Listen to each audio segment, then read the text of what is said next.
একদম নিচু স্তরে প্রাতিষ্ঠানিক দুর্নীতি এবং তার সাথে অভিষেক বন্দ্যোপাধ্যায়ের হিটলারি চাল। এই 21 থেকে 26 পুরো দলের রাশটা অভিষেক বাবুর হাতে চলে যাওয়ার পরে পুরো দলটা ট্রানজ্যাকশনাল হয়ে গেছে। অধিকাংশ কলকাতার ওয়ার্ড অফিসে একটা ওয়ার্ডের বাসিন্দা যদি গিয়ে বলে আমার একটা রেসিডেন্সিয়াল সার্টিফিকেট লাগবে, তার জন্য 100 টাকা নিচ্ছে। কতদিন মানুষ সহ্য করবে? সেই জন্য মানুষ মুখ ফিরিয়ে নিচ্ছে। প্রশ্নটা এই জন্য দেওয়া হয়েছিল কারণ তৃণমূল কংগ্রেস 2021-এর পরে ঠিক করেছিল যে বাংলাকে বিরোধী শূন্য করে দেবে। মানুষের কাছ থেকে তৃণমূল কংগ্রেস বিচ্ছিন্ন হয়ে গেছিল।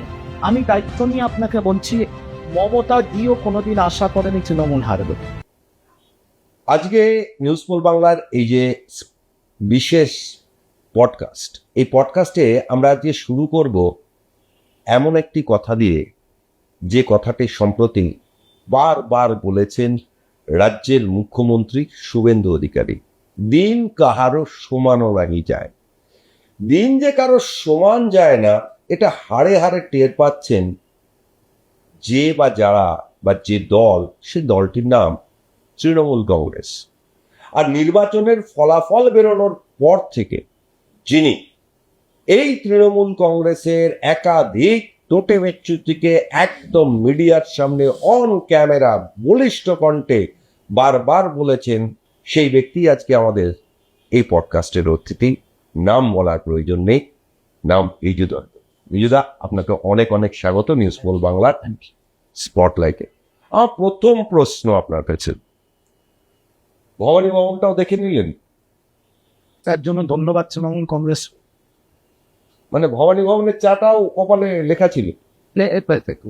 বলে না যে আপনি ইংলিশে একটা কথা আছে, as you so so shall you রিপ।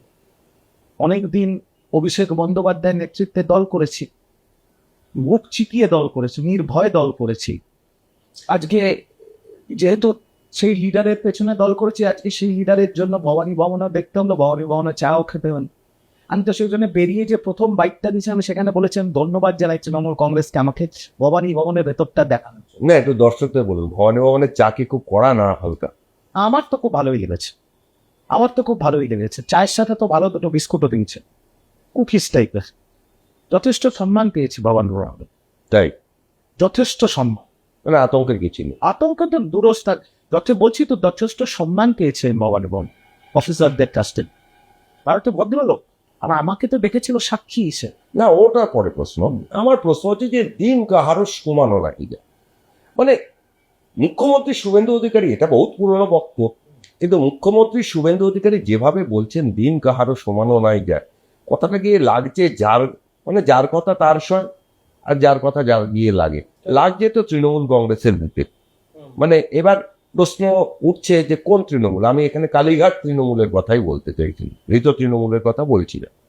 তো সেখানে দাঁড়িয়ে দিন কাহারও সমানও নাই যায়, কিরম কেন দিনটা সমান গেল না কেন তৃণমূল কংগ্রেস? অনেক কারণ আছে। একদম নিচু স্তরে প্রাতিষ্ঠানিক দুর্নীতি, নিচু স্তরের যে পঞ্চায়েত লেভেলের নেতা বা শহরতলি অঞ্চলে ওয়ার্ডের নেতা এবং ওয়ার্ডের যে নেতা বা কাউন্সিলর, তাদের যে স্যাটেলাইট গুলো যারা বুলেট নিয়ে করতো, গলায় মোটা সোনার চেন, লাল চুল, হলুদ চুল ইত্যাদি, তাদের অত্যাচার, তাদের ওই রুবাব, তার সাথে নিচু স্তরে গ্রামাঞ্চল জায়গায় মহিলাদের একটা কন্টিনিউয়াস অপমান করা, মহিলাদের অসভ্য ব্যবহার করা, এবং তার সাথে অভিষেক বন্দ্যোপাধ্যায়ের হিটলারি চাল। এই সবকিছু মিলিয়েই একটা দল, একজন মহিলা, মানে স্বাধীন ভারতবর্ষের ইতিহাসে একমাত্র মহিলা যিনি নিজে একটা দল তৈরি করে তার মুখ্যমন্ত্রী হয়েছেন 3 বার। তো মানুষ তো তাকে দেখে আশীর্বাদ করেছে, মানুষ, এটা তো ফ্যাক্ট। তারপরে এই 21 থেকে 26 পুরো দলের রাশটা অভিষেক বাবুর হাতে চলে যাওয়ার পরে পুরো দলটা ট্রানজ্যাকশনাল হয়ে গেছে। একটা রাজনৈতিক দল রাজনীতি করবে, মানুষের স্বার্থে কাজ করবে, সেখানে কি নেতারা 19-20 করবে, সেটা সব দলই করে, কোনো দল দোয়া তুলছে পাঠানা। কিন্তু 21 থেকে 26 তৃণমূল কংগ্রেসটা পুরোটাই ট্রানজ্যাকশনাল হয়ে গেছে। মানে এই আপনি তো একটা মারাত্মক কথা বললেন অন ক্যামেরা, মানে গোটা দলটা ট্রানজ্যাকশনাল হয়ে গেছে। আপনি তো উদাহরণ আমি বলছি তো, আপনি সাংবাদিক, আপনি খোঁজ নিন না। অধিকাংশ কলকাতার ওয়ার্ড অফিসে একটা ওয়ার্ডের বাসিন্দা যদি গিয়ে বলে আমার একটা রেসিডেন্সিয়াল সার্টিফিকেট লাগবে, তার জন্য 100 টাকা নিচ্ছে। কি কারণ? ওই রেসিডেন্ট সার্টিফিকেট দেবো।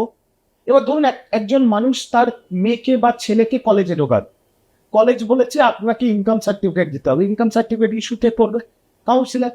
কাউন্সিলর সাধারণত থাকতেন না, কাউন্সিলররা সই করে দিয়ে দেবেন, কাউন্সিলরের যে অফিসের স্টাফ তারা দিত, তারা ওই ইনকাম সার্টিফিকেট দেওয়ার জন্য 100 টাকা করে দিচ্ছে। গ্রামে 100 দিনের কাজ করেছে গরিব মানুষ, তার থেকে টাকা দিত। আবাসের থেকে টাকা এসছে, সেখান থেকে তোমার নামটা লিস্টে তোমার পাকা বাড়ি হবে, সেখান থেকে কাট মানিয়ে নিচ্ছে। একটা রাজনৈতিক দল যদি সম্পূর্ণভাবে ট্রানজাকশনাল হয়ে যায়, তাহলে তার যা পরিণতি হওয়ার তাই হয়েছে। না, তাহলে উপরতলায় এই যে কালীঘাট বা ক্যামাক্স স্ট্রিটে বা আপনাদের তৃণমূল ভবনে যারা বসতেন, তারা কি সবার কি চোখে ছানু করে দিয়েছিল? এই এখন যদি আমি ক্যামেরার সামনে বলি যে এইভাবে লোয়ার লেভেলে হচ্ছে আর ওপরের তলা কিছু জানে না, এটা তো অন্যায় হবে এটা বলা। নিশ্চয়ই খবর ছিল, কিন্তু এদেরকে এবার প্রশ্নটা তাহলে উঠবে, তাহলে কেন প্রশ্রয় দেওয়া হয়েছে? প্রশ্রয়টা এই জন্য দেওয়া হয়েছিল কারণ তৃণমূল কংগ্রেস 2021-এর পরে ঠিক করেছিল যে বাংলাকে বিরোধী শূন্য করে দেবে। মানে আমি উদাহরণ দিয়ে বলছি, ধরুন আপনি বারাসাতে থাকেন, এবার বারাসাতে তৃণমূল কংগ্রেসের 100-র মধ্যে 60 জন ভোটার আছে, বিজেপির 10 জন আছে, সিপিএম এর 10 জন আছে, কংগ্রেসের 10 জন আছে। এবার আপনাকে যদি 100-র মধ্যে 95 ভোট তৃণমূলকে ফেলাতে হয়, যেটা ডায়মন্ড হারবার মডেল আমরা দেখেছি এতদিন, মানে তাহলে আপনাকে কি করতে হবে? তাহলে যারা আপনার বিরুদ্ধে বা বিপক্ষে বা অন্য মতাদর্শে বিশ্বাসী, তাদের ভোট আপনাকে কেড়ে নিতে হবে, বা তাদেরকে ধমকে চমকে তাদের গলার স্বরকে বন্ধ করে একদম, সেটাকে আপনি করতে পারবেন? পারবেন না। আমি করতে পারবো না। তার জন্য কি করতে হবে? দুষ্কৃতীদের রাজনৈতিক ছাতার নিচে আনতে হবে, যে আমার 100-র মধ্যে 95টা ভোট চাই। আর এই করতে গিয়ে এত দুষ্কৃতীদের ছাতার নিচে আনা হলো যে ভালো ছেলেরা বেরিয়ে গেল, দুষ্কৃতীরা প্রাতিষ্ঠানিকভাবে জায়গা পেয়ে গেল তৃণমূল কংগ্রেসের ছাতার আন্ডারে। আর তাহলে তারাই যদি এবার নেতার পর্যায়ে চলে যায়, তাদেরই যদি প্রমোশন হয়, তাহলে তারা যেটা জানে তারা তো সেটাই করবে। সেটাই হয়েছে। মানুষের কাছ থেকে তৃণমূল কংগ্রেস বিচ্ছিন্ন হয়ে গেছে। মমতাদির ওপরে মানুষের আস্থা ছিল, ভালোবাসা ছিল। আজকের দিনেও মানুষের মনে মমতাদির জন্য জায়গা আছে, কিন্তু মমতাদিকে ভালোবাসি বলে আমার পাড়ার নেতা যে মমতা ব্যানার্জির ছবি পেছনে লাগিয়ে বসে আছে, সে আমি সরকার টাকা দেবে, বাড়ি করার জন্য টাকা নেবে, আমার ছেলেকে স্কুলে ভর্তি করার জন্য টাকা নেবে, হসপিটালে অ্যাডমিশন করানোর জন্য টাকা নেবে, আমার জমিতে আমি চাষ করলে তার জন্য টাকা নেবে, কতদিন মানুষ সহ্য করবে? সেই জন্য মানুষ ফিরিয়ে নিয়েছে। না, আমার এখানে একটা প্রশ্ন আছে যে এই যখন মানে তৃণমূল কংগ্রেসটা আপনার কথা অনুযায়ী এখন তো দিনের আলোর মতো পরিষ্কার যে একটা কাটমানি সেন্ট্রিক দল হয়ে উঠেছিল, মানে interest playing centre for the people, those people.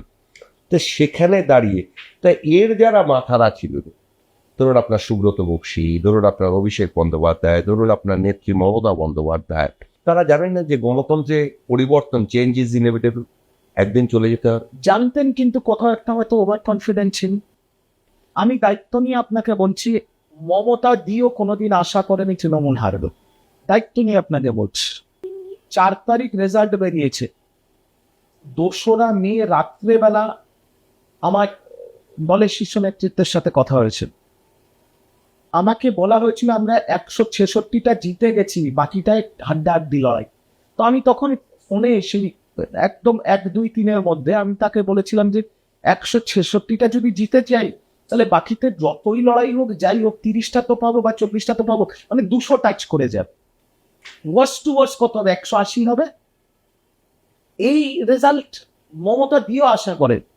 আর এর পেছনে একটা বড় কারণ, মমতা বন্দ্যোপাধ্যায়কে বোকা বানিয়েছে আইপ্যাড, বোকা বানিয়েছে। তাহলে মমতা বন্দ্যোপাধ্যায়ের কি চোখ বুজে থাকাটা কাল হলো দলের পক্ষে? মমতা বন্দ্যোপাধ্যায়কে দেখুন, আমি যখন তৃণমূলে ছিলাম, আমি মমতা বন্দ্যোপাধ্যায়কে মাতৃ সভা সম্মান চেষ্টা। আমি এখন যখন তৃণমূলে নেই, এখনো কি সম্মান করেন না? আমি এখনো যখন তৃণমূলে নেই, আমি মমতা বন্দ্যোপাধ্যায়কে মাতৃ সভা সম্মান করি। আর আমি যদি ভবিষ্যতে কোনো অন্য দলেও যাই, তাও আমি মমতা বন্দ্যোপাধ্যায়কে মাতৃ সভা সম্মান করব। তার কারণ তার রাজনৈতিক ইতিহাস, তার সংগ্রামের ইতিহাসটা কেউ মুছে ফেলতে পারবে না। আজকের দিনও এই বাজারে 2.41% বাংলার মানুষের ভোট মমতা ব্যানার্জি পেয়েছে। প্রবলেমটা হচ্ছে, আমি যদি মমতাদির বিরুদ্ধে একটা কথা বলি, তাহলে একটাই সেই কথাটা হচ্ছে, যে মমতা বন্দ্যোপাধ্যায় একজন অযোগ্য ব্যক্তিকে প্রতিষ্ঠিত করার জন্য ধৃতরাষ্ট্র হয়ে গেলেন, এবং বাকি যারা নিঃস্বার্থে দল করেছে তাদের কারুর কথা তার কাছে পৌঁছলো না বা তিনি শুনতে নয়। এই দায়টা তাকে নিতে হবে। এর বাইরে আমি মমতার বিরুদ্ধে কোনোদিন কোনো কথা বলি না। এই দায়টা তাকে নিতে হবে। কিন্তু যার প্রেমে রিজু দত্ত পাগল হয়েছিল, বলা যেতে পারে যার ফ্যান্টাসিতে রিজু দত্ত রাজনীতি করত, সেই অভিষেক বন্দ্যোপাধ্যায় তো আপনার জন্য একটু খোঁজও নিলেন না। না, এবার দেখুন, মানে তিনি তো কলসির কানা মেরে দিলেন রিজু দত্তকে। দেখুন একটা কথা আমি আপনাকে বলি, একলব্য আর অর্জুন দুজনেই একজনের কাছেই তীর ছোঁড়া শিখতে।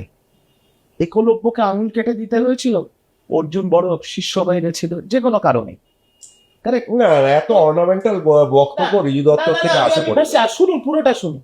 এবার লিডারের ওপর ম্যাটার করে তো, আমি কাউকে লিডার মনে করতে পারি, লিডারেরও তো দায়িত্ব আছে তার পরের প্রতি। আমি অভিষেক ব্যানার্জিকে লিডার মনে করতাম, এর মধ্যে কোনো সন্দেহ নেই। আমি তাকে দেখে রাজনীতি করেছি। কেন? Because he is a product of the youth generation. একটা অভিষেক বন্দ্যোপাধ্যায় আমার থেকে বয়সে ছোট, তিনি যে কোনো কারণেই হোক, তার পিসি মমতা বন্দ্যোপাধ্যায় বা যাই কারণে হোক, তিনি এই বয়সে 37-38 বছর তিনি 3বারের সাংসদ হয়েছেন। ভালো বক্তা, ত্রিভাষী কথা বলে, লোকসভার ভেতরে তার অনেক ভালো বক্তব্য আছে। তারপরে আমরা এই যে তার কনভয় টনভয় ইত্যাদি, কোথাও এর মধ্যে একটা গ্ল্যামার আছে, গ্ল্যামার ছিল, সেটাও আমরা খেয়ে নিয়েছিলাম। তো আমরা তো তাকে লিডার মনেই করেছি। কখনো মনে হয়নি যে এটা সিনথেটিক বা ম্যানুফ্যাকচার একজন লিডার? ম্যানুফ্যাকচারটা কিভাবে হতো সেটা তো আমি প্রত্যক্ষদর্শী, যে কিভাবে ম্যানুফ্যাকচার হয়েছিল। বলুন এখন দর্শকদের বলুন। আইপ্যাক যেভাবে ম্যানুফ্যাকচার করতো, এবং অভিষেক বন্দ্যোপাধ্যায় একজন এমপি হিসেবে তিনি Z+ সিকিউরিটি, ঠিক আছে, তার কোন এমপি Z+ সিকিউরিটি? দু একজন ভাবে। আমার কথা হচ্ছে এমপি তো Z+ পায় না, কিন্তু যেহেতু তিনি মমতা বন্দ্যোপাধ্যায়ের ভাইপো, তিনি পেয়েছিলেন। কিন্তু আপনি যদি মমতা বন্দ্যোপাধ্যায়ের Z+ কোনোদিন দেখেন পুরোনো ভিডিও তুলে, তাহলে দেখবেন প্রথম গাড়িতে মমতা দি বসে আছে, তারপরে পেছনে সব গাড়ি। ওটার মানে Z+ কোনো অর্থই থাকলো না, একদম। কারণ তিনি তো গ্রাসরুট লিডার, তাই তিনি সামনে বসতেন। আর অভিষেক বন্দ্যোপাধ্যায় তো যুবরাজ, তো তাই তিনি মাঝখানে থাকতেন, সামনে পেছনে 50টা গাড়ি থাকতো। কেউ বলে 22টা কনভয়, কেউ বলে 30টা কনভয়, কখনো আরো বেশিও থাকতো, কখনো কমও থাকতো। মানে কোথাও কি মনে হয়েছে যে এই যে যুবরাজ, সেনাপতি, দি বস, দি ফেমাস কোট আনকোট বস, এইগুলো আপনারা একটু বাড়াবাড়ি করে আরোপিত করেছেন? না, আমি কোনোদিন এসব বাড়াবাড়ি করিনি। আমি কোনোদিন বস বলি, আমার কাছে পুরোনো হোয়াটসঅ্যাপ মেসেজ আছে, আমি দেখিয়ে দিতে পারি। কোনোদিন দরকার পড়তো আমি কোনোদিন বস বলি, আমি দাদাই বলতাম। আর যেই দিন থেকে দাদা বস হয়েছে সেই দিন থেকেই শেষ হয়ে গেছে। এটা কিভাবে হলো ট্রানজিশন? এই আশেপাশের কিছু লোক খাওয়া দেওয়া শুরু করুন। আপনি এই অফিসে আছেন, আপনার আশেপাশে তো কিছু সহকর্মী আছে যাদের সাথে আপনি 12 ঘন্টার মধ্যে 10 ঘন্টা কাটান। তারা যদি আপনাকে কাল থেকে হাওয়া দেওয়া শুরু করে, আপনার নাম সৌমেন না, আপনি রাজদীপ সরদেসাইয়ের থেকে বড় সাংবাদিক, তো আপনার তো পতন হবে। মানে আপনার যদি সেই বুদ্ধিটা না থাকে যে আমি এদের কন্ট্রোল করবো, তাহলে তো আপনার পতন হবে। ওই আশেপাশের কিছু ছিল যারা ঘিরে রাখতো তাকে, যারা তাকে গৃহবন্দী করে রাখতো, কর্মীদের সাথে মিশতে দিত না, কর্মীদের সাথে কথা বলতে দিত না, তারা এই বস বস বস বস শুরু হলো। এখন কুণাল দা যেটা বলছে খুব ভুল কথা বলছে না, বসটা তো শুরু হলো, ঠিক আছে, তার সাথে এই যে ভিডিওস, ব্যাকগ্রাউন্ড মিউজিক, এই করে করে করে করে আমি বলছি অভিষেক বন্দ্যোপাধ্যায় যখন যুবা সভাপতি ছিল, যুব হওয়ার আগে, তখন কিন্তু এত এই খারাপ অবস্থা ছিল না। আমরা তো সেই সময়, না সেই সময় খারাপ ছিল, যে কারণে যুবার সাথে মাদারের একটা বিরাট হাতাহাতি পর্যায়ে, মারামারি হাতাহাতি। আমি ব্যক্তি অভিষেক ব্যানার্জির কথা বলছি, তখন কিন্তু অভিষেক ব্যানার্জির পাটা মাটিতে ছিল। এই যেদিন থেকে এই আশেপাশের কিছু এই ওনার প্রিয় সুমিত রায়, কিছু সিকিউরিটি, এরা মিলে যখন অভিষেক ব্যানার্জিকে না মানুষের থেকে, কর্মীদের থেকে বিচ্ছিন্ন করে একটা ঘরের মধ্যে সীমাবদ্ধ করে দিল, আর এই বস বস করে একদম নারকোল গাছের ওপরে তুলে দিল, সেই দিন থেকে পতনটা শুরু হয়। তার আগে আমি তো বলছি, আমরা তো প্রথম দিন থেকে ওনার সাথে আছি, ওনার পা মাটিতে ছিল। আজকে যদি এদের এই গ্যাস, যেটাকে বলে বাংলায় গ্যাস, না খেতে নই, আর ওনার পা যদি মাটিতে থাকতো, আর আজকের দিনে উনি যদি তৃণমূল কংগ্রেস না করে অন্য কোনো জাতীয় দলের এমপি হতেন, আজকে উনি কেন্দ্রীয় মন্ত্রী হয়ে যেতেন। ওর মধ্যে সেই কোয়ালিটিটা ছিল। এই আশেপাশের 8-10 জন মিলে শেষ করে দিল একটা ছেলে, চোখের সামনে শেষ করে দিল।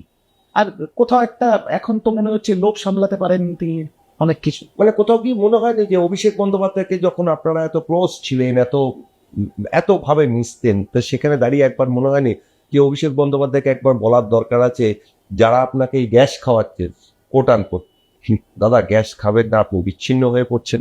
2021-এর পরে তার এটা পুরো কমিউনিকেশনটা একতরফা ছিল, ওয়ান ওয়ে স্ট্রিক্ট, বলার কোনো জায়গা ছিল না।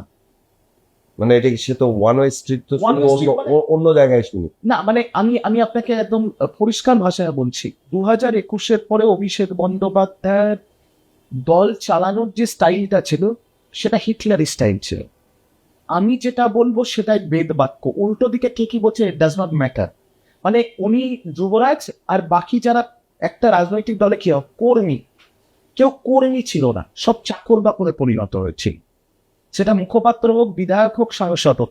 রিজু দত্ত 9 তারিখ 10 তারিখ 11 তারিখ সাসপেন্ড হওয়ার পরে, অন্যায়ভাবে সাসপেন্ড করার পরে আমাকে, আমি যে কথাগুলো বলেছি আজকে সেই কথাগুলোই তো বিধায়ক সাংসদরা বলছে। প্রথম তো আমি খুলেছিলাম, এই যে আমি যেটা বলবো সেটাই বেদ বাক্য, তোমরা চাকর বাবা, তোমাদের কথার কোনো দাম নেই। এটা তো দিনের পর দিন শুনতে পারে না, সবাই মুখ বুঝে মানে কোথাও গিয়ে কি মনে হচ্ছে এখন যে মমতা বন্দ্যোপাধ্যায় আর অভিষেক বন্দ্যোপাধ্যায়কে রাজনীতিতে নামানোটা বড় ভুল? অভিষেক বন্দ্যোপাধ্যায় যদি তৃণমূল কংগ্রেসের রাজনীতিতে না আসতো, তাহলে আজকের দিনে চতুর্থবারের জন্য বাংলার মুখ্যমন্ত্রী হতেন মমতা ব্যানার্জি, আর বাংলার মুখ্যমন্ত্রী শুভেন্দু অধিকারী দিদির পাশে দাঁড়িয়ে ভিক্টরি সিম্বল দেখাতেন। অভিষেক ব্যানার্জি না আসলে তো শুভেন্দু অধিকারী দল ছাড়তেন না।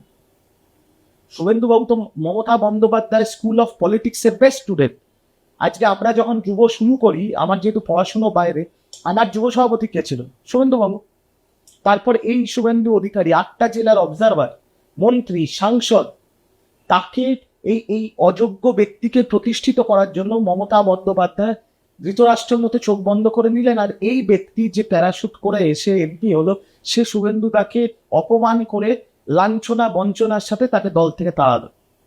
শুভেন্দু অধিকারী বাঘের বাচ্চা সব কটা পোস্ট ছেড়ে দিয়ে বিধায়ক পদ থেকে রেজিগনেশন দিয়ে ভোটে জিতে আবার নিজেকে প্রমাণ করেছে, তাই তো? আজকে অভিষেক ব্যানার্জি যদি তৃণমূলে না আসতো, তাহলে তো মমতা ব্যানার্জি মুখ্যমন্ত্রী তার পাশে শুভেন্দুদা ভিক্টরি সিম্বল দেখাতেন ডেপুটি চিফ মিনিস্টার হিসেবে বা আগামী দিনের। মানে এটা Mamata Bandyopadhyay great wicket loss.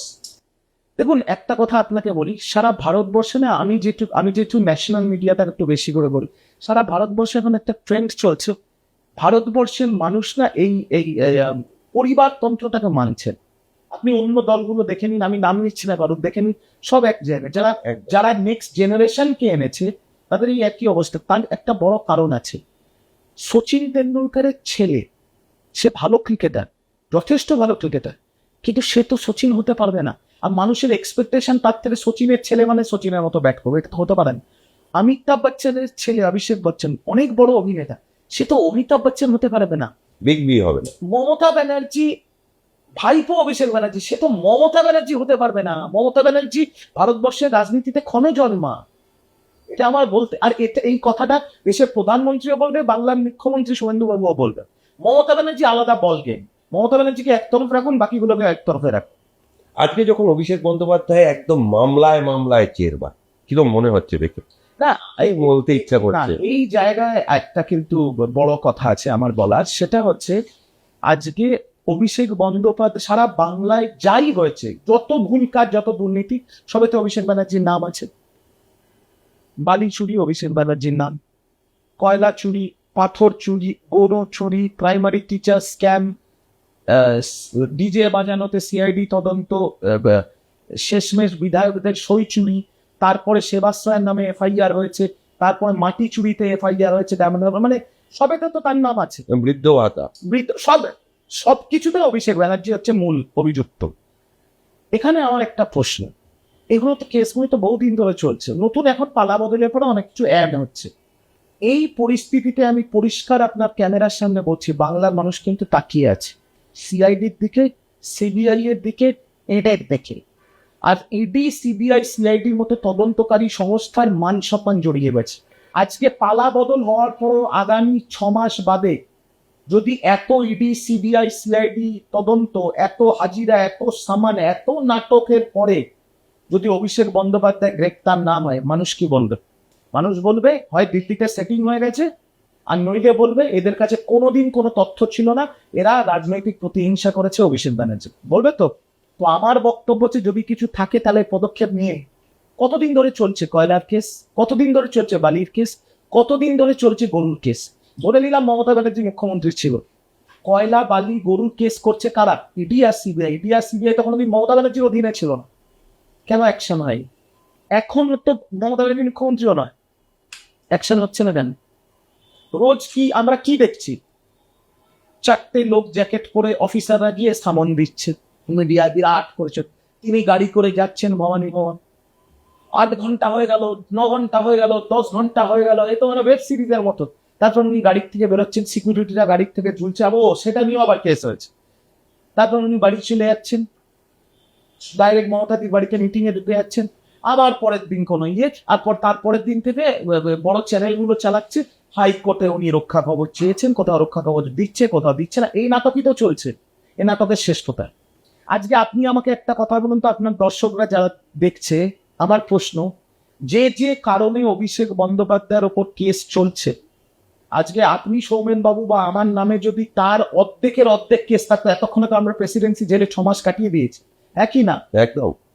তাহলে কি হচ্ছে? না, এখানতেই একটা প্রশ্ন আছে, যেহেতু আপনি তৃণমূলের অন্দরটা এত ভালো করে দেখেছেন, রাজ্য স্তর থেকে দেখেছেন, সত্যি কি অভিষেক বন্দ্যোপাধ্যায়ের সঙ্গে, যেটা জনগণ বলে, বাংলার জনগণ বলে, সত্যি কি সেটিং আছে?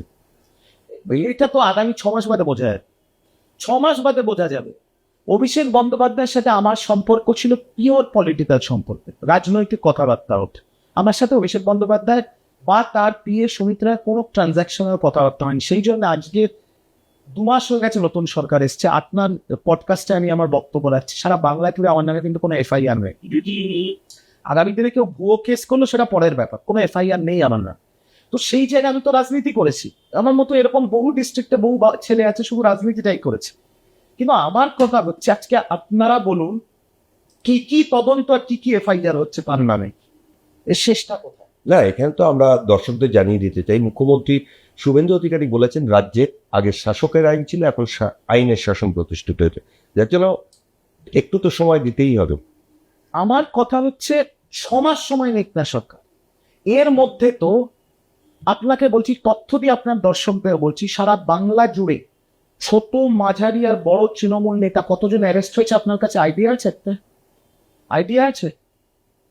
12,500 আজকের দিনে অ্যারেস্টেড তৃণমূলের ছোট মাঝারি বড় নেতা মিলিয়ে, পঞ্চায়েত জেলা সব স্তরের নেতা মিলিয়ে 12,500 অ্যারেস্ট হয়ে আছে। কোর্টে কেস চলছে, কেউ বেল পাচ্ছে, কেউ পাচ্ছে, খাচ্ছে, ডেসি খাচ্ছে, হোয়াটএভার।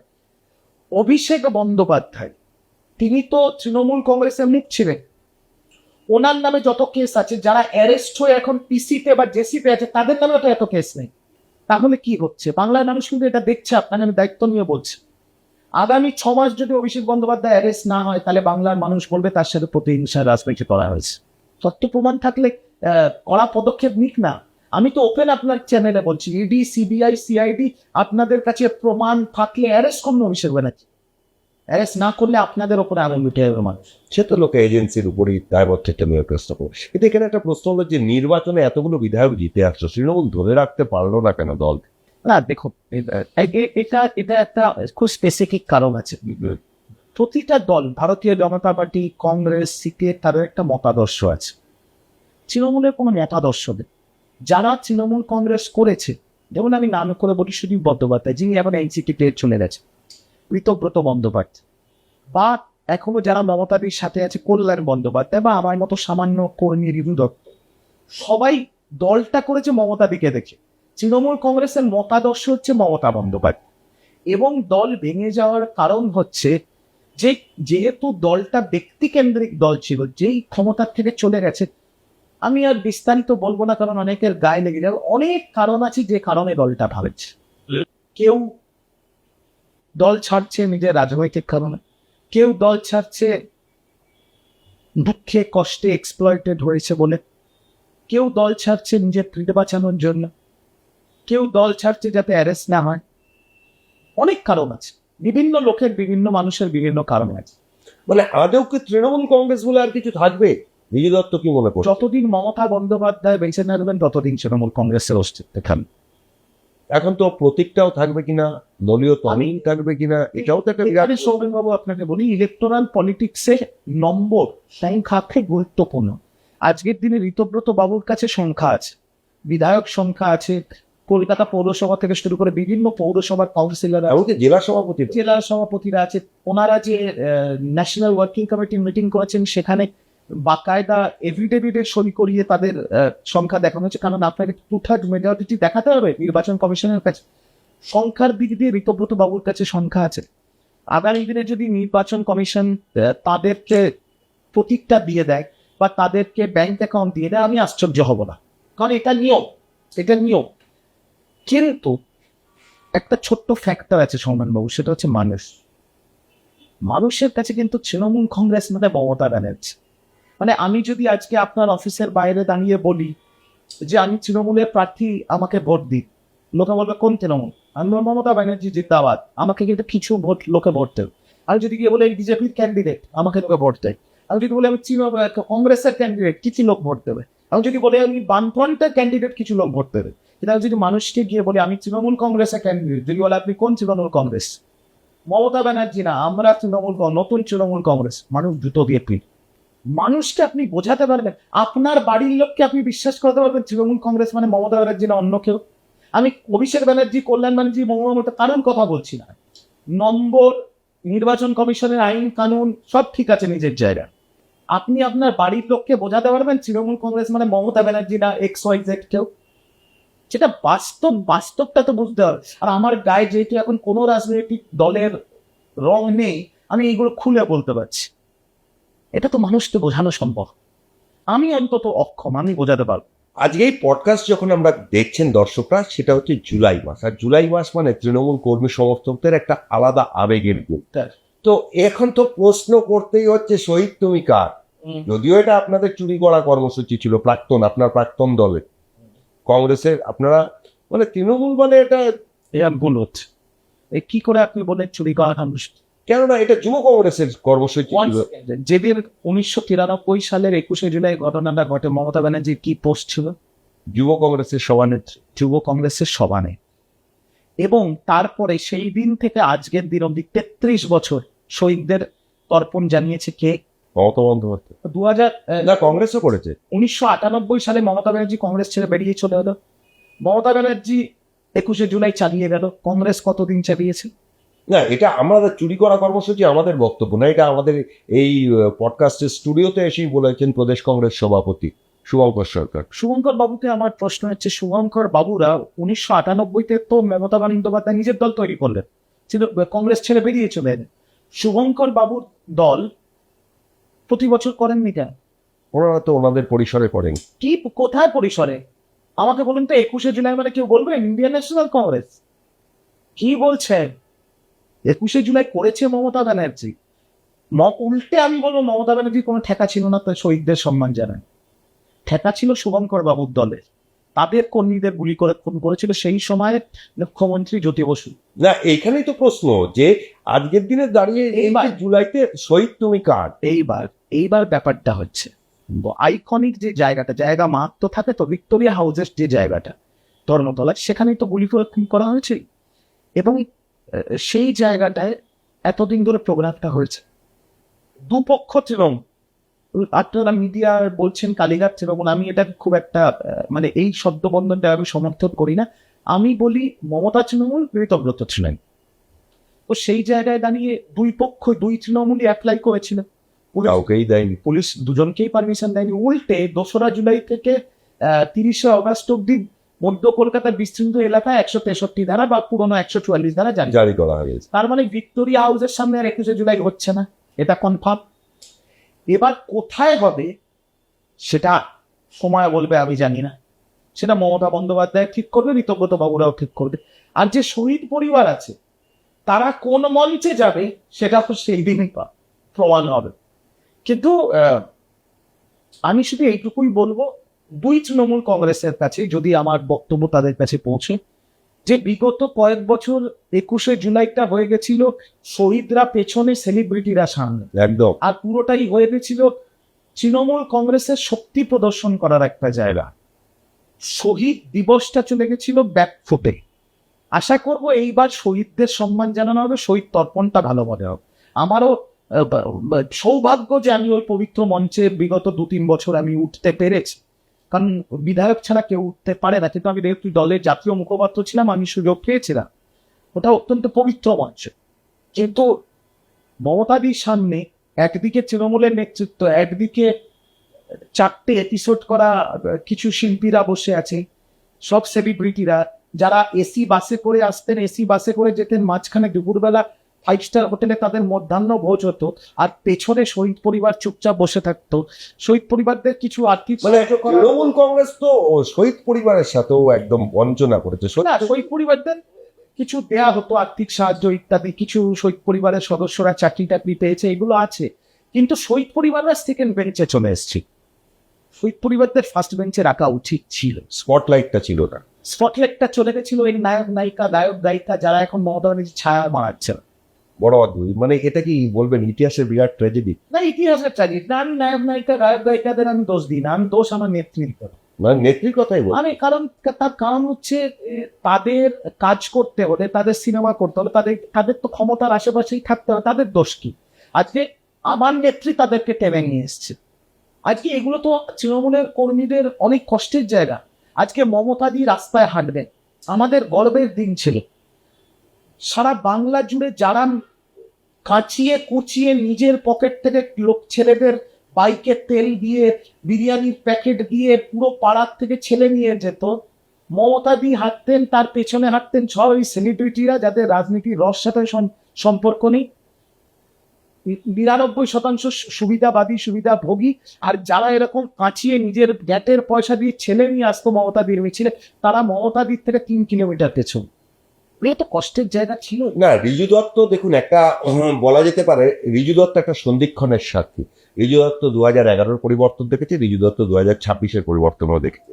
সেই জায়গা থেকে দাঁড়িয়ে এই যে বাংলার রাজনীতিতে ডিম সংস্কৃতি কিরম ছোট অসভ্যতা, নোংরাম, এর সাথে বাংলার সংস্কৃতির কোনো সম্পর্ক নেই, এটা হওয়া উচিত। আজকে আপনি দেখুন বাংলার মুখ্যমন্ত্রী শুভেন্দু অধিকারী, তিনি এত ভালো কাজ করছেন, ইতিবাচক কাজ করছেন, জোরো ব্যাটিং করছেন। বাংলার শাসক দল বিজেপির সভাপতি শ্রমিক বল, তারা সর্বরকম চেষ্টা করছে যাতে বাংলার ছবিটা বদলায়, বাংলায় যাতে বিনিয়োগ হয় দেশ থেকে বিদেশ থেকে। বাংলার মুখ্যমন্ত্রী শুভেন্দু অধিকারী এর বিরোধিতা করেছেন, যেটা হতে পারে না। শ্রমিকবাবু এর বিরোধিতা করেছেন। হাইকোর্টে বলেছে ডিজিপিকে আপনি এসওপি দিন, এগুলো বন্ধ করুন। কারা করছে এগুলো? তারা করছে। কেন করবে না বলুন তো? লোকজন তো এক অংশের বক্তব্য হচ্ছে আপনাদের দলের নেতারাই কেউ পাহাড় কিনে রেখেছে। ইলেকট্রিক ফিনিশ আমি বলেনি, আমি তো আপনার কথাটা বল। আমার কথা হচ্ছে, একদিকে যখন একটা নতুন সরকার এত ইতিবাচক কাজ করছে, 200টা অ্যাম্বুলেন্স ইনঅপারেট হয়েছে, 1.5 কোটি বাংলার মা বোনের অ্যাকাউন্টে 3,000 টাকা করে গেছে, অন্নপূর্ণা যোজনার টাকা গেছে, কলকাতায় ট্রাম ফিরে আসছে, অগ্নিমিত্রা দেবী লাট্টুর মতো ঘুরে ঘুরে বেড়াচ্ছে, কাজ করছে। শুভেন্দু অধিকারী কখনো উত্তরবঙ্গ পাগলের মতো কাজ করছে তো কাজ। এইগুলো সব ধামাচাপা পড়ে যাচ্ছে এই কিছু অসভ্যগুলোর জন্য, এই কিছু অসভ্যগুলোর জন্য। আর এইটা যেটা হচ্ছে না, আমি আপনাকে বলি, একটা ফ্র্যাঙ্কেনস্টাইন তৈরি হচ্ছে গেলে। আজকে ধরুন আপনি তৃণমূলের নেতা, আপনার বিরুদ্ধে আমার অভিযোগ আছে, আমি থানায় অভিযোগ করবো, এফআইআর হবে, আপনি জেল খাটবেন। আমি যখনই আপনাকে রাস্তায় পাবলিকলি ডিম মারছি, আপনাদের জুতোর মালা পরাচ্ছি, আপনাদের কোমরে দড়ি বেঁধে টানতে টানতে থানায় নিয়ে যাচ্ছি, আপনার তো লাজ লজ্জা ভয় সব কেটে গেল। এর থেকে তো খারাপ আপনার সাথে হতে পারে না। হয় আপনাকে জানে মেরে দিক, নয় এটা তো এর থেকে নিচে আপনার তো আর অপমান হতে পারে না। তো আপনি যেদিনই বেরোবেন, আপনি তো বাড়িতে এসে শুধু দিন গুনবেন কবে এরা ক্ষমতার থেকে যাবে।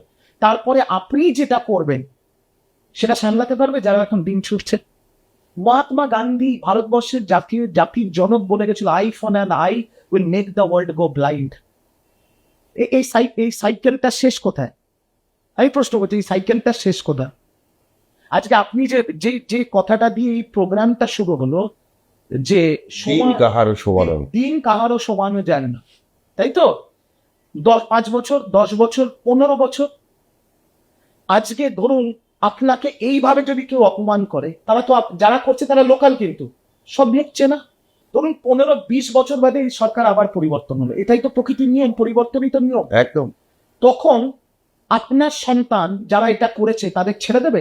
আমার বাক্যে তোরা এই করেছিস রাস্তায়, এর শেষ কোথায়?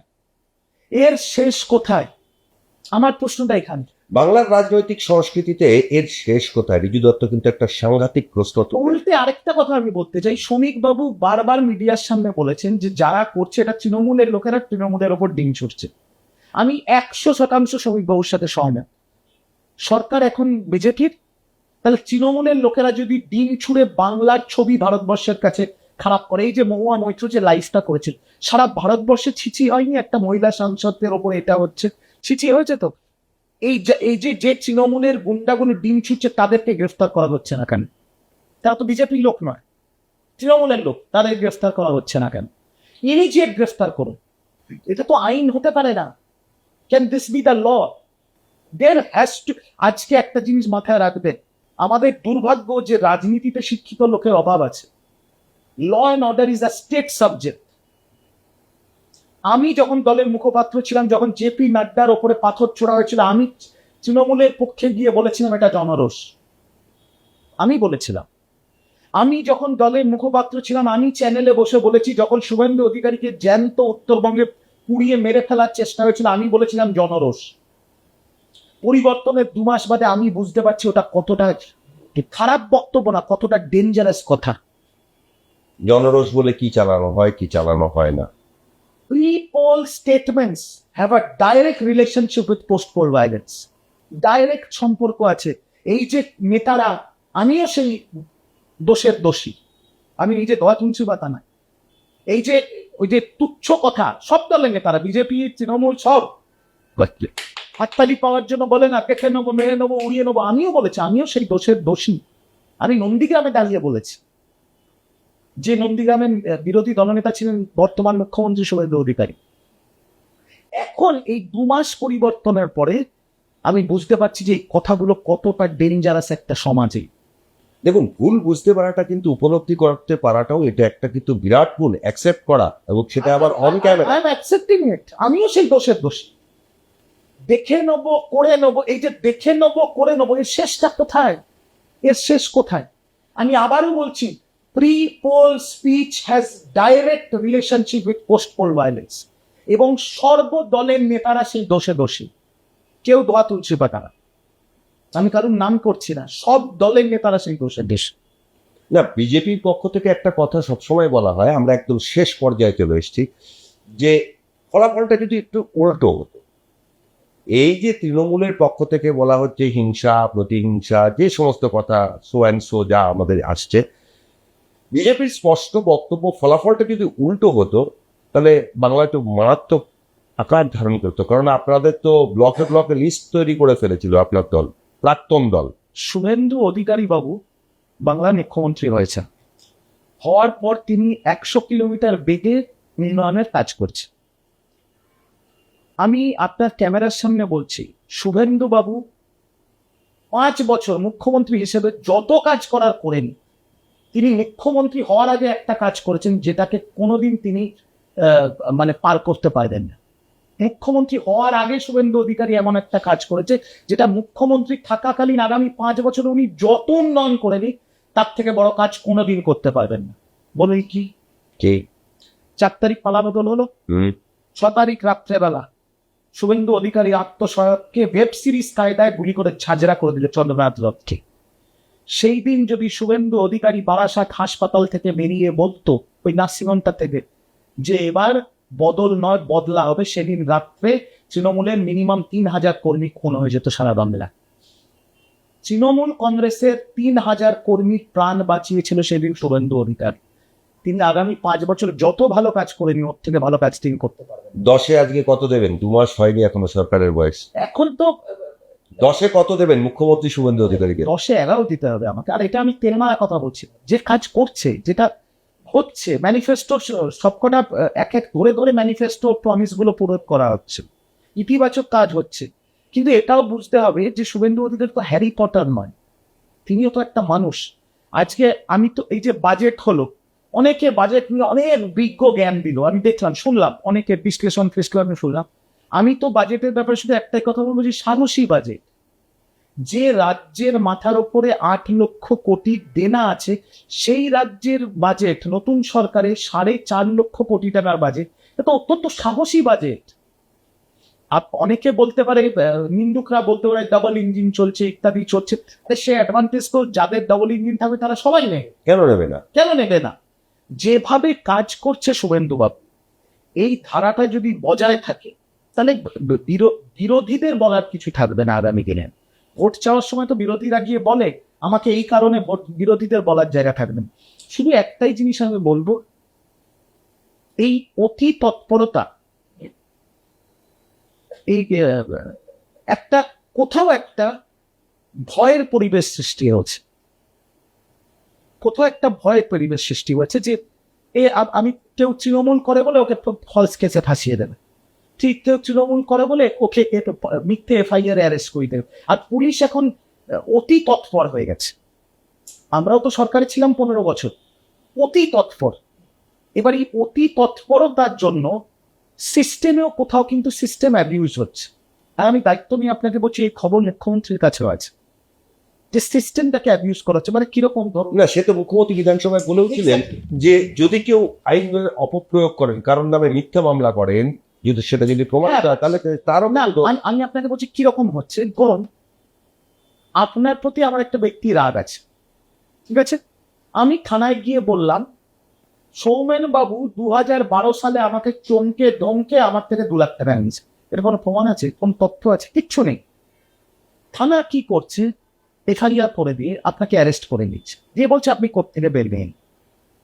এবার যেই আপনি অ্যারেস্ট হবেন, আপনার তো মিডিয়া ট্রায়াল হল, আপনার তো মান সম্মান গেল। এবার কোর্টে যখন বেল পেয়ে গেলেন আপনি, সেটা তো আর মিডিয়া দেখাচ্ছে না, সেটা তো আর মিডিয়া বলছে না। নর্মাল প্রসিজিওরটা কি? এফআইআর মানে হচ্ছে ফার্স্ট ইনফরমেশন রিপোর্ট। এবার এফআইআর হওয়ার পরে নিয়ম হচ্ছে নোটিশ, তদন্ত হবে, সামান হবে, নোটিশ হবে, তারপরে আপনি অ্যারেস্ট করবেন। এখানে যেটা সিস্টেমটা অ্যাবিউজ হচ্ছে কিছু কিছু জায়গায়, আমি সব জায়গায় বলবো না, সেটা হচ্ছে এফআইআর করার সাথে সাথে আগে তুলে নাও, তারপরে কোর্ট থেকে বেরিয়ে। আমি দেখালাম যে আমি একটা তৃণমূলের নেতাকে তুলে গেলাম। এইটা আমি আপনার পডকাস্টের মাধ্যমে বাংলার মুখ্যমন্ত্রীর কাছে করজোড়ে অনুরোধ রইল যে আপনি এটা দেখুন যাতে সিস্টেমটা অ্যাবিউজ না হয়। বিরোধী পরিসরও তো থাকা উচিত, আর তিনি তো সেটা নিজেই প্রমাণ করছেন বিধানসভায়, মুখ্যমন্ত্রী নিজে, যে আমি বিরোধীদের স্পেস দিচ্ছি। তিনি তো ফার্স্ট বক্তব্যে তাই বলেছেন যে বিরোধীরা থাকবে, তারা সম্মান পাবে। কিন্তু এই যে ঘটনাগুলো ঘটছে, এই যে একটা ভয়ের পরিবেশ, এই যে তৃণমূল কংগ্রেসের যে কোনো স্তরের আপনি নেতা দেখে নিন, এই তো পুলিশ আমার বাড়িতে চলে আসে, এইটা ওয়াই? মানে তারা অনেকটা পুলিশ সিনড্রোমে ভুগছে। মানে ওয়াই? আজকে যারা দোষ করেছে, অপরাধ করেছে, জেলে যাক না। যারা এই যে অঙ্কগুলো কানে আসছে 1300, 1400, 500, আমি তো ওপেন আপনার ক্যামেরার সামনে বলছি, আমি তৃণমূলের জাতীয় মুখপাত্র ছিলাম। আমার ব্যাংক অ্যাকাউন্ট, আমার স্ত্রী চাকরি করে তার ব্যাংক অ্যাকাউন্ট, আমার ভাই ডাক্তার তার ব্যাংক অ্যাকাউন্ট, আমার মা ডাক্তার তার ব্যাংক অ্যাকাউন্ট, আমাদের পুরো গোষ্ঠীর ব্যাংক অ্যাকাউন্ট ওপেন ক্যামেরার সামনে বলছি। 10 বছরের জন্য বাংলার মুখ্যমন্ত্রী চেক করিয়ে 1 কোটি টাকা একসাথে পাবে না কোনোদিন। 1300, 500 পাহাড় কেনা, পাহাড় কিনে নিচ্ছে লোক। আচ্ছা পাহাড় কেনার ব্যাপারটা আমি জানি না, আমি বিশ্বাস করি মানে আপনারা এত টাকা পেয়েছেন? আমি আপনাকে আপনার ক্যামেরার সামনে বলছি, আমি থাকি কাশীপুর বেলগাছিয়া বিধানসভা। কাশীপুর বেলগাছিয়া বিধানসভার বিধায়ক বিজেপির বিধায়ক রিতেশ তিওয়ারি, আমি অত্যন্ত তাদের সম্মান করি। তিনি আমাকে এবং আমার পরিবারকে স্বঘোষিত বিজেপি তৃণমূলের ভোটারদের হাত থেকে রক্ষা করেছেন। আমি আপনার ক্যামেরার সামনে বলছি, দয়া করে আমার লোকাল বিধায়ককে নিয়ে জেনে নিত রিভু দত্ত কজনের থেকে নিজের বিধানসভায় টাকা নিয়েছে, কটা অবৈধ নির্মাণ করেছে, কজনের জমি নিয়েছে, ফ্ল্যাট নিয়েছে, তো ওপেন বলছে, আমার তো লুকোচুরি পিছনে। আমি 27 দিন নন্দীগ্রামে ছিলাম, সেবাশ্রয় করেছি। নন্দীগ্রামের বিরোধী দলনেতা ছিলেন বর্তমান মুখ্যমন্ত্রী শুভেন্দুবাবু। আমি শুভেন্দুবাবুকে আপনার ক্যামেরার সামনে বলছি, নন্দীগ্রামে আমি 27 দিন ছিলাম, আমি তৃণমূলের মুখপাত্র ছিলাম, আপনার বিরোধিতা করেছি, আপনার এবং আপনার দলের বিরুদ্ধে কথা বলেছি। কিন্তু রিজু দত্ত যদি নন্দীগ্রামে থাকাকালীন 8 আনা পয়সা বা একটা স্যান্ডউইচও কারুর থেকে খেয়ে থাকে, আপনি আমার অ্যারেস্ট। সে তো আপনার প্রাক্তন সাংসদ বলেছিল আপনি কোলাঘাটে মিটিং করে এসেছেন। না, কোলাঘাটে মিটিং করেছি, চুরি চামারি তো করিনি। আর যে সাংসদ বলেছিল সেই সাংসদ এখন কোথায়? সেটাই তো, আপনার প্রাক্তন সাংসদদের কেমন লাগছে দেখতে? দেখুন একটা কথা আমি আপনাকে বল, সবার না রাজনীতি করার অধিকার আছে। যারা কেরিয়ার পলিটিশিয়ান তারা তো রাজনীতিটা করবে, তাই না? যে তারা তাদের রাজনীতি করার জন্য এই যে আপনি প্রশ্নটা করলেন না, এটা আপনি অনেক ডিপ প্রশ্ন করে ফেললেন। আমরা যখন রাজনীতিতে প্রথম ঢুকেছিলাম তখন কিছু বড় বড় শব্দ আমাদের মুকুলদা বলেছিলেন, নীতি, নৈতিকতা, আনুগত্য, মতাদর্শ, এই 4টে বড় শব্দ মুকুলদা বলেছিলেন। কিন্তু মুকুলরায় জানতেন এই 4টে শব্দ তৃণমূল কংগ্রেসের মধ্যে নেই। কোন দলে আছে? বিতর্ক হয়ে যাবে কিন্তু। কোন দলে আছে? কোন দলে আছে? বাংলার শাসক দলে আছে, দেশের শাসক দলে আছে, দেশের যে প্রধান বিরোধী দল তাদের মধ্যে আছে। বিজেপি, কংগ্রেস, সিপিএম, তৃণমূল সবাইকে নিয়ে বলছে। আজকের দিনে নীতি, নৈতিকতা, মতাদর্শ, আনুগত্য এগুলো সব ডিকশনারিতে ভালো লাগে। আজকের দিনে ভারতবর্ষের রাজনীতি শুধু একটাই বেদবাদ, লম্বা সময়ের জন্য কেউ বন্ধু নয়, লম্বা সময়ের জন্য কেউ শত্রু নয়। আজকে মাথায় রাখবেন, বাংলার মুখ্যমন্ত্রী, আমি 15 বছর দল করে তৃণমূল করেছি, তিনি 25 বছর তৃণমূল কংগ্রেস করেছে। বাঘের বাচ্চা সব পোস্ট ছেড়ে দিয়ে নিজে জিতে নিজে প্রতিষ্ঠিত হয়েছে। সবার পক্ষে তো শুভেন্দু অধিকারী হওয়া সম্ভব নয়। আজকে বর্তমানে সরকারের যে ক্যাবিনেট, সেই ক্যাবিনেটের মধ্যে 5 জনের মধ্যে 3 জন প্রাক্তন তৃণমূল কংগ্রেস। একদম। আসামের মুখ্যমন্ত্রী তো আদি বিজেপি নন, কংগ্রেস থেকে এসছেন। সিমিলারলি কংগ্রেসের অনেক মুখ্যমন্ত্রী আছে যারা দল চেঞ্জ করেছে। তৃণমূল সরকারে আসার পর সোমেন মিত্রকে শেষ করে দিয়েছিল, 0 করে দিয়েছিল। বিজেপির থেকেও নেতা নিয়েছে, সিপিএম থেকেও নেতা নিয়েছে। আজকে ক্যাবিনেট মিনিস্টার, আমি ফ্যাক্ট বলছি, শঙ্কর দা আমার অত্যন্ত প্রিয়, আমার অত্যন্ত ঘনিষ্ঠ। শঙ্কর দা তো অন্য দল থেকে এসেছে, একদম বামপন্থী। তো সেই জন্য আমি আবারও বলছি, কেউ আমার ভালো বলতে পারে, খারাপ বলতে পারে, আমি কারো খাই না পড়ি না, বস আমার নামে কোনো কেস নেই। আমি হানি সরিয়ে রাজনীতি কোনোদিন করিনি, আগামী দিনেও করবো না। তাই আমি পরিষ্কার বলছি, আজকের দিনে ভারতবর্ষের রাজনীতি, নীতি, নৈতিকতা, মতাদর্শ, আনুগত্য এইসব ডিকশনারিতেই ভালো। তাহলে পলিটিক্স শুধুমাত্র সম্ভাবনার শিল্পই হয়ে গেছে। অ্যাবসলিউটলি। আপনাকে আপনি যদি বাস্তবটা ভাবেন সেটাই তো বাস্তব, আমি তো আপনাকে প্রমাণ দিচ্ছি। Is it not a fact? একদম দর্শক, শেষ পর্যায়ে চলে এসেছি। আচ্ছা, আমার একটা প্রশ্ন রিজু দত্তর কাছে খুব করতে ইচ্ছা হয়। মানে রিজু দত্ত তার গোল্ডেন টাইমটা তৃণমূলকে দিয়ে দিয়েছে, ইনভেস্ট করে দিয়েছে, একদম সত্যি কথা। তো মানে রিজু দত্ত চলবেটা কি করে? রিজু দত্ত তো হাড়ি চড়িয়ে তৃণমূল কংগ্রেস করেনি। তৃণমূল কংগ্রেসের যদি কারো ক্ষমতা থাকে না, তাহলে বলে দেবে রিজু দত্তকে তৃণমূল কংগ্রেস 1 টাকা দিয়েছে। উল্টা আমি যদি হিসেব করতে যাই, আমার গেটের টাকা ঢুকে গেছে, আমার সোনা বন্ধ হয়ে গেছে বাড়ির এই তৃণমূল কংগ্রেস করতে গিয়ে। নন্দীগ্রাম পাঠিয়েছে প্রোগ্রামে, চলে গেলাম সকালবেলা নন্দীগ্রাম, নিজের গাড়ি, নিজের তেল, নিজের ড্রাইভারের স্যালারি দিয়ে চলে গেলাম। দুপুর ফোন করে বললো দুপুরবেলা ভাতারে যেতে হবে বর্ধমান, যেন 5 সিটার ধর্মতলা, 5.5 ঘন্টা নন্দীগ্রাম থেকে ভাতার, আবার পরের দিন সকালবেলা নন্দীগ্রাম। তো দিনের পর দিন করেছি, দল করেছি বলে দলের থেকে মিথ্যা কথা বলবো না, চাইও দল দেয়ও। কিন্তু আপনাদের দল তো আঞ্চলিক দলগুলোর মধ্যে মানে নির্বাচনী বন্ডে প্রথম, এত তহবিল।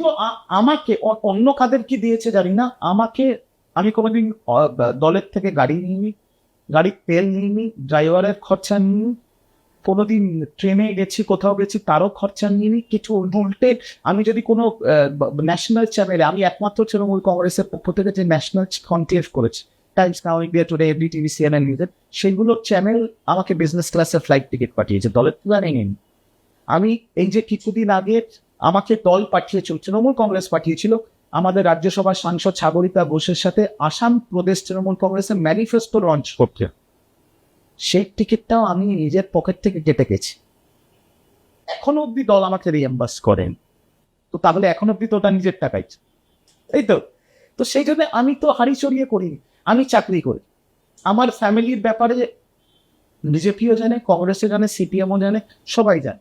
আমার বাবা ডাক্তার ছিলেন, আমার মা ডাক্তার, আমার ছোট ভাই ডাক্তার, আমি একটা ক্লাস 1 গেজেটেড অফিসারের চাকরি, অফিসার, আমি সেই পোস্টে চাকরি করি। আমার স্ত্রী একটা বেসরকারি সংস্থার ভাইস প্রেসিডেন্ট পোস্টে চাকরি করেন। আমাদের বাড়িতে আমরা 5 জন যারা আছি, আমাদের কোনো দল করার দরকার নেই। আমরা যদি 5 জন 5টা স্লিপ দিয়ে দিলাম, মার্সিডিজ বেঞ্জ কালকে আমার বাড়িতে গাড়ি পাঠিয়ে।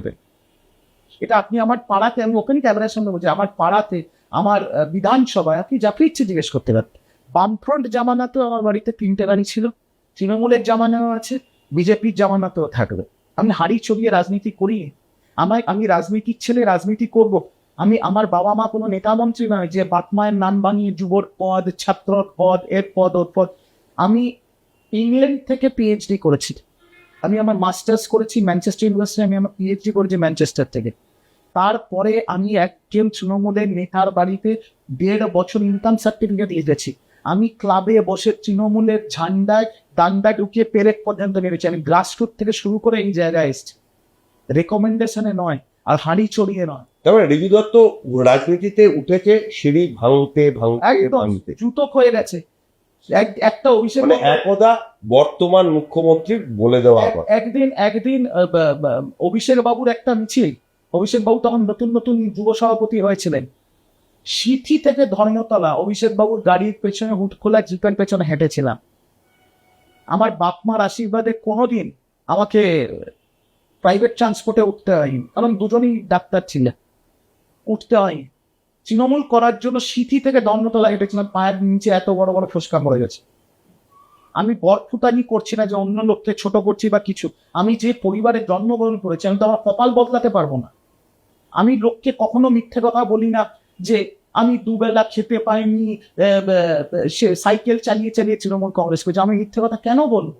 না, আমার এখানে একটা প্রশ্ন আছে। ঋজু দত্তের তো এই ফ্যামিলি ব্যাকগ্রাউন্ড আমরা দর্শকদের সামনে সবাই জানে। একদম একদম মানে যে এই যে ঋজু দত্তের যে ভোটের পরে যে বিবেক জাগ্রত হলো, আমার প্রশ্ন ভোটের পরে বিবেক জাগ্রত হয়নি। 4 তারিখ, 5 তারিখ, 6 তারিখ, 7 তারিখ, 8 তারিখ আপনি দেখিয়ে দিন আমায় কোথাও আমি তৃণমূলের বিরুদ্ধে একটা কথা বলেছি। আমাকে অন্যায়ভাবে সাসপেন্ড করার পর আমি মুখ খুলেছি, রাগে ক্ষোভে। না, এইগুলো তো জানতেন, এগুলো তো ছিল, তো মানে 24-25 কেন মুখ খোলেননি? মানে তখন একটা অন্য ভয় ছিল। ভয় মানে আপনি যে কোনো কাউকে বিধায়ক সাংসদদেরকে জিজ্ঞেস করুন না। আপনার একটা উদাহরণ দিচ্ছি, আপনার শো বড় হয়ে যাচ্ছে, লম্বা হয়ে। না না, একদম শেষ পর্যায়ে আমরা আর্জিকর ঘটনা, আমরা মুখপাত্র হিসেবে টিভিতে গেছি, সন্ধ্যা রায়কে 24 ঘন্টার মধ্যে অ্যারেস্ট করা হয়েছিল, আমরা সেটা ডিফেন্ড করতে পেরেছি। আমার বাড়ির মহিলারা রাত দখল করছে, আমরা দলের ভেতরে, আমরা বলছি, আমি এবং 3-4 জন মুখপাত্র, আমরা বলেছিলাম এটা আমাদের পক্ষে যাওয়া সম্ভব, এখন টিভিতে যাওয়ার দরকারই নেই। আমাদেরকে না জানিয়ে মিডিয়াতে লিক করে দেওয়া হয়েছিল, ঋজু দত্ত এবং অন্যান্য মুখপাত্রদের বসিয়ে দেওয়া হলো। এই ছিল গণতন্ত্র দলের ভেতরে। দলের ভেতরে এই কথাটা বলেছিলাম বলে বসিয়ে দেওয়া হলো 1.5 মাস টিভি থেকে। এবার আমি তো রাজনীতি করেছি, ঘষে ঘষে রাজনীতি করেছি। স্বপ্ন দেখা তো অপরাধ হতে পারে না। আজকে আমি যদি স্বপ্ন দেখি আমি একটা কাউন্সিলর টিকিট নেবো, বা আমাকে দল একটা বিধানসভার টিকিট দেবে, এটা কি অপরাধ? না, তৃণমূল যাদের টিকিট দিয়েছে, আপনার দর্শকটা এই ভিডিওটা দেখছে, পডকাস্টটা দেখবে, তৃণমূলের তরফ থেকে যারা বিধানসভার টিকিট পেয়েছে তাদের মধ্যে অধিকাংশ যারা টিকিট পেয়েছে, অধিকাংশ, বাকি কিছুদের কথা আমি ছেড়ে দিচ্ছি, সেই জায়গায় ঋজু দত্তের টিকিট পাওয়া উচিত ছিল কি ছিল না, দর্শকরা জবাব দিক। সেই জায়গায় দাঁড়িয়ে আমরা যা বলেছি দলের ভেতরে বলেছি। আর এমন দলে একটা সেন্ট কালচার ছিল, এটা বাস্তব, যে দল থেকে বেরিয়ে যদি সেই সময় বিজেপি না নিত আর সেন্ট্রাল সিকিউরিটি না দিত, তাহলে হয় মার খেতাম, আর নইলে আমার এবং আমার পরিবারের ওপরে গাঁজা কেস বা আর্মস কেস নিয়ে দেবে। কি সাংঘাতিক পরিষ্কার কথা, এটা সোজা কথা। আর এটা আমি শুধু একা বলছি না, আমি প্রথম বলেছিলাম, এখন তো তাই কথাই সবাই বলছে। এই পরিবর্তনটা দরকার ছিল। অনেক বিধায়করা বলছে হাঁপ ছেড়ে বেঁচেছি। আজকে অনেকে আপনার পডকাস্টে এসে অভিষেক ব্যানার্জিকে নিয়ে অনেক বড় বড় কথা বলছে, ব্যক্তিগত আক্রমণ করে। আজকে যদি তৃণমূল জিততো, তাহলে যারা এই কথাগুলো বলছে, ইনক্লুডিং ঋজু দত্ত, 4 ঘন্টা লাইনে দাঁড়িয়ে থাকতো তার সাথে সেলফি তোলার জন্য। বাস্তব অধিকাংশ বিধায়ক যারা বড় বড় কথা বলছে, তারাও 2 ঘন্টা ধরে বসে থাকতো সেলফি তোলার জন্য। একদম শেষ প্রশ্ন ঋজু দত্তের কাছে। রাজনীতিতে জানেন তো সময় একটা বিরাট ইঙ্গিত রাখে। সেই জায়গা থেকে দাঁড়িয়ে ঋজু দত্ত কিন্তু বেশ দীর্ঘ প্রায় 2 মাসের কাছাকাছি তৃণমূলের সঙ্গ ত্যাগ, তৃণমূলের জামা খোলা হয়ে গিয়েছে। রাজনৈতিক ছেলে কিন্তু ঋজু দত্ত, আদ্যপান্ত পলিটিক্যাল। সেই ঋজু দত্ত কোন দলে যাচ্ছে আমি যাই না, তার কারণ হচ্ছে, আমরা এটা ব্রেক করতে চাই আমি ব্রেকিং ব্যাপার মানে আমি তো মিথ্যে কথা বলতে পারি না। তার কারণ হচ্ছে এই, এখনো যারা তৃণমূলে আছে বা তৃণমূল ছেড়ে যাচ্ছে হোয়াটএভার, তারা দৈনন্দিন ফ্রেন্ড রিকোয়েস্ট অ্যাপ্লিকেশন লেটার পাঠাচ্ছে বিজেপির সর্বস্তরের নেতাদের ফোন করে বলছে একটু আমার কথা ভেবো, একটু আমাকে সুযোগ দাও কাজ করার, ইত্যাদি ইত্যাদি।